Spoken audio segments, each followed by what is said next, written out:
How did we do?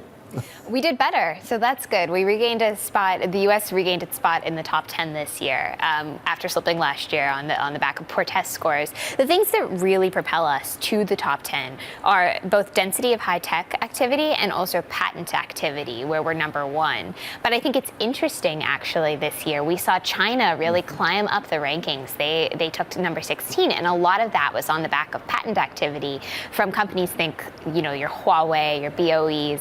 They really are pushing them up those listings. Lots of patents out of China, but not as much productivity as I understand the rankings. Yeah. That's where they fell behind. That's why they're number 16, not up in the top 10. Yeah, although it's interesting to note that number 16th spot actually pushed them ahead of the UK for the first time. So the UK fell down to 18.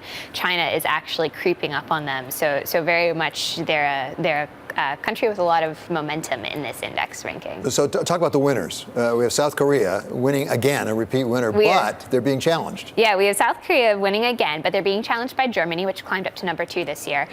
That Germany doesn't look like it is necessarily going to be sustainable, just because we know they have a lot of sort of drags coming in the next couple of years. They have an aging population, an aging workforce, things that could be a longer run drag on productivity. But you see some other interesting things going on here, like Israel, for example, climbed up on the back again of patent activity, and also they have a fairly dense tech sector, and so they are definitely a country to watch in these rankings. Like we mentioned, the U.S. is doing quite well, so really a lot to talk about here in this ranking, which is done by my colleagues Wei Lu and then Alex Tanzi down in D.C. Yeah, Israel, the startup nation, as one book called them, as a practical matter. A lot of people actually coming out of intelligence in the military in Israel to start up tech companies. Right, and I think what you see there as a result is this real density of tech workers and tech professionals, and that really contributes in this index because that's a pretty heavily weighted component. They look at a couple of things in this index, also including manufacturing, value-added, R&D intensity,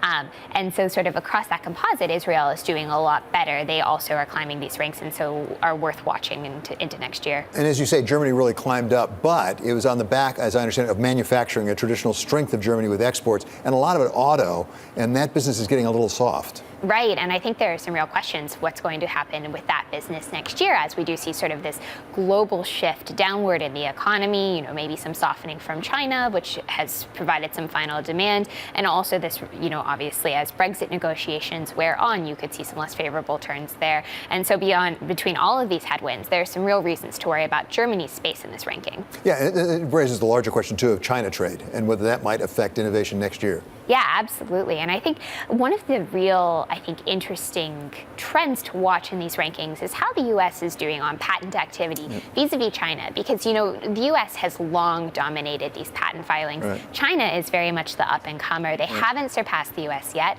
but they are second in the ranking when it comes to patent.